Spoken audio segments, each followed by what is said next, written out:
Така, количката ми е празна, може да започваме. Трябва да направим конфигурация за 1500 лева. Като ще започнем от процесора, като най-важен компонент. Ryzen 5 да видим. Като цяло искаме този компютър да не е прибилд, защото прибилда има мръсен overprice. И искаме, ако може процесора ни, да го вместим да е X3D, защото X3D са убийците на пазара в момента. Това няма да можем да го направим. Въпреки че това можем, какво има на това? Трябва беше без кутия, нали? Добре, ще пробваме с това. Тук ни трябва AM4 дъно. AM4, тук дъното ни е важно да не е бил стар, примерно, нали? Да е някакъв среден клас, защото ето и не е лошо. Ето и на Асрок. На Асрок ето и между другото е много добро. Вземем го това, гледаме да не е микро ATX, защото няма ни влее в кутията най-вероятно. Зависи от това кутия изберем. Памети. Тя ми на DDR4. Този процесор го избрахме, защото е X3D. От 3 кеша му е буст на човек и яката работа. В игрите Single Core буста му е много силен. Искаме тайминг от 3200 да започваме. Комплект от 2 памети. Така. И ще изберем някаква да изглежда сравнително окей, да върши работа. Като може даже да изберем и тази. Та е супер. Даже свети. Моята е такава между другото, само че 3600 МГц.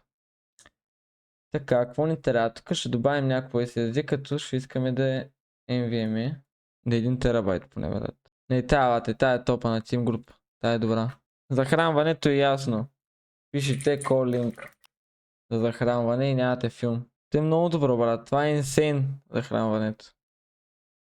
Трябва захранване, не пестим пари от захранване, защото накрая оставаме без компютър. Затова от захранване няма. Кутията ще изберем някаква да върши работа. Тая избирах, наскоро правих един билд и беше с тая кутия, топ е. Те, какво стана, брат? Шивания охладител е хубаво да вземем и останалото за видеокарта, брат. Като за видеокарта, този процесор, дете избрахме, брат, няма видеочип. Знаете ли тази работа? И охладител няма. Той ни е мега скама този процесор. Ще го направим да бачка, брат, пак колкото пари излезе. Нямаме друг вариант. Тей, охладител мога ви препоръчам веднага. Имаме два варианта. Арктика и Noctua. Noctua е добра, обаче е малко по-скъпа. Като това нещо е най-добрият охладител за 100 лева. Най-добрия. Инсейн е просто. Тук сега трябва да отивам обаче на видеокарта. Видеокарта ни е много важна. Сега ще ви обясня за Bottleneck как седят нещата.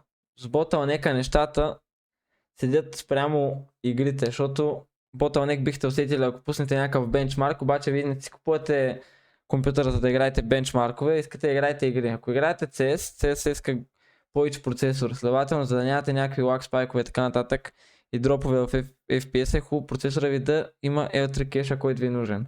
Отделно, сега видеокартата, какво бих ви посъветвал, да вземете видеокарта, която ще ви върши работа. Видеокарта, която имате бюджета да я купите. Не е нужно да вземате да не Bottleneck, примерно да вземате 3050, защото те ви пишат, че няма да има Bottleneck. Вземете си хубава видеокарта, пък тя се работи като 3050 в дадена игра, примерно. И тук 4060 мисля, че е супер. Брат, правя компютър за 1500 лети. Тук що ми каза 4090, която струва 3 бона. Добре, ай ще го направим за 2 бона, брат. Тук ще съвместим. Кутията ни каква беше? Беше черна, нали?